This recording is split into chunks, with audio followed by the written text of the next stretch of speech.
Avez-vous suivi ce qu'il s'est passé entre la FIA et Suzy Wolff? Quelques jours après le dénouement de la saison 2023 de Formule 1, le patron de Mercedes, Toto Wolff, et son épouse Suzy, responsable de la F1 Academy, ont fait l'objet d'une enquête de la FIA pour conflit d'intérêts présumé.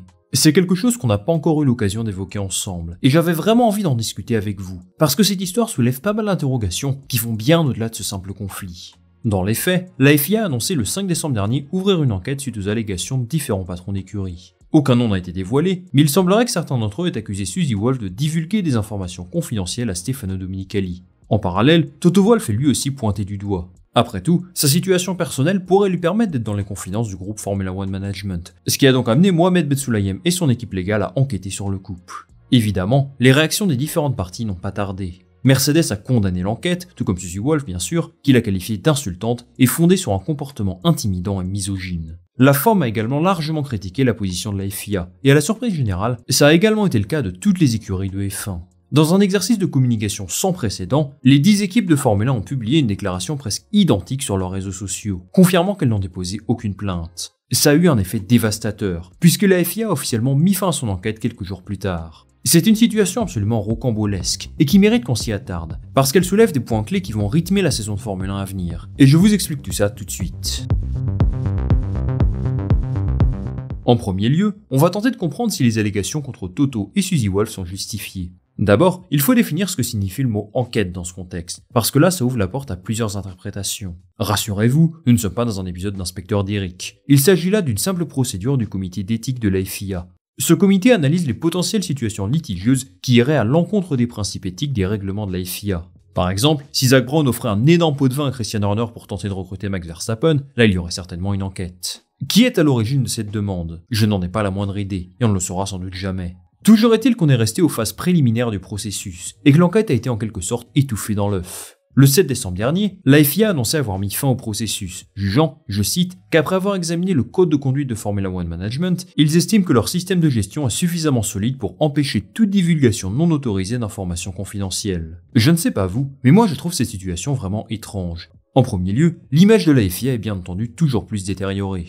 Déjà, cette clôture précipitée soulève des questions sur la rigueur et sur l'impartialité de l'enquête, mais aussi sur le vrai pouvoir de la FIA aujourd'hui. On est en droit de se demander s'il y a vraiment eu un examen approfondi, ou si l'enquête a pris fin en raison de pression interne, ou de conflits potentiels. On parle tout de même d'un couple ultra influent, qui bosse respectivement pour Mercedes et pour Liberty Media. Évidemment qu'il y a des soupçons de conflit d'intérêts, et ça depuis le départ. Et le cœur du sujet ici, ce n'est même pas le travail de Suzy Wolff, ni sa place comme directrice de la F1 Academy, qui est sans aucun doute légitime. Non, le cœur du problème avec ce genre d'enquête morte-née, c'est que la FIA perd en crédibilité. Depuis le rachat de la Formule 1 par Liberty Media, les relations entre les deux instances dirigeantes sont loin d'être chaleureuses. Et depuis quelque temps, on a l'impression que c'est la FIA qui perd du terrain dans ce combat. Que ce soit vrai ou non, l'image qu'elle véhicule aujourd'hui, c'est celle d'un organisme qui attaque un cadre de Formula One Management sans fondement. S'ils ont ouvert cette enquête au départ, j'ose espérer qu'ils avaient un dossier suffisamment solide pour communiquer publiquement sur le sujet. Mais là, le fait qu'ils décident d'abandonner tout ça au bout de 3 jours, eh bien ça envoie plusieurs messages. D'abord, la base des accusations n'était pas suffisamment sérieuse pour que l'enquête aboutisse. Donc est-ce que ça valait vraiment le coup de passer du temps là-dessus? Surtout que si l'on regarde bien le communiqué de la FIA, ils indiquent avoir étudié le code de conduite de la F1, et que par conséquent, qu'aucun conflit d'intérêt ne pouvait avoir lieu.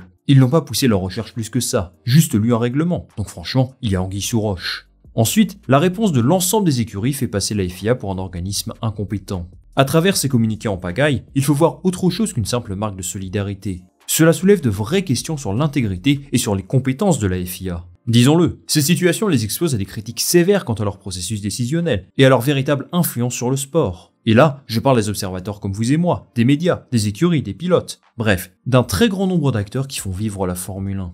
Je dirais même que ça peut apparaître comme un déficit de légitimité par rapport à Liberty Media. Et c'est certainement un problème qui est plus gros que ce qu'il ne paraît. Aujourd'hui, la FIA voit son autorité remise en question non seulement par les écuries, mais aussi par l'ensemble de la communauté du sport automobile. Et l'origine de la discorde, à mon sens, c'est la relation presque toxique qui existe entre eux et Liberty Media. Et si cet épisode avec Suzy Wolff peut paraître anecdotique, il est en fait la partie émergée d'un iceberg qui cache beaucoup de problèmes, qui peuvent avoir des effets néfastes sur le futur de la Formule 1.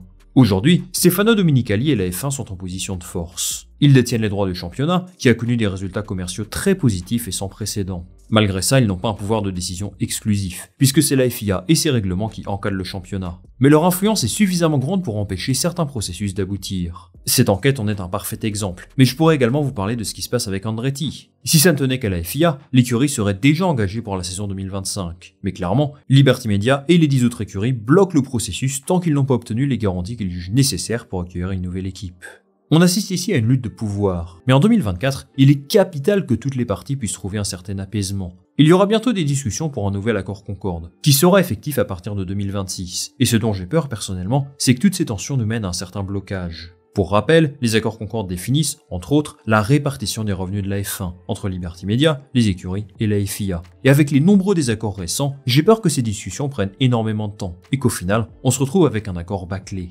Globalement, cette guerre entre les principaux acteurs du championnat n'est bénéfique pour personne. L'image de la F1 est écorchée, et ça fait fondamentalement perdre de la valeur au produit. Un scénario craint par certains observateurs, comme The Race par exemple, ce serait éventuellement une scission entre Liberty Media et la FIA. Concrètement, cela signifierait une séparation pure et simple entre les deux parties. La FIA continuerait de gérer toutes ses autres disciplines affiliées et Liberty Media créerait un championnat géré intégralement par ses propres services. Ou alors, il serait toujours affilié à la FIA, mais son application serait largement revue à la baisse. Alors c'est très peu probable que ça arrive, mais on ne sait jamais vraiment avec Liberty Media. Il ne faut pas oublier que la FIA a un accord commercial de 100 ans avec la F1, qui date de 2001, et qui rend très compliqué un éventuel divorce. Mais au vu de l'indépendance toujours plus importante des écuries, de Liberty Media, et des difficultés rencontrées par la FIA depuis plusieurs saisons, on n'a sans doute jamais été aussi proche qu'un tel scénario se produise. De mon côté, je pense que la FIA et Liberty Media sont des organismes qui se complètent malgré tout, et qui ne peuvent pas vivre l'un sans l'autre. Un championnat indépendant, créé par les écuries et leurs sponsors, me semble tout de même peu réaliste. D'ailleurs, pour des questions de droit, je pense qu'il ne pourrait même pas s'appeler Formule 1, donc là ce serait une véritable révolution.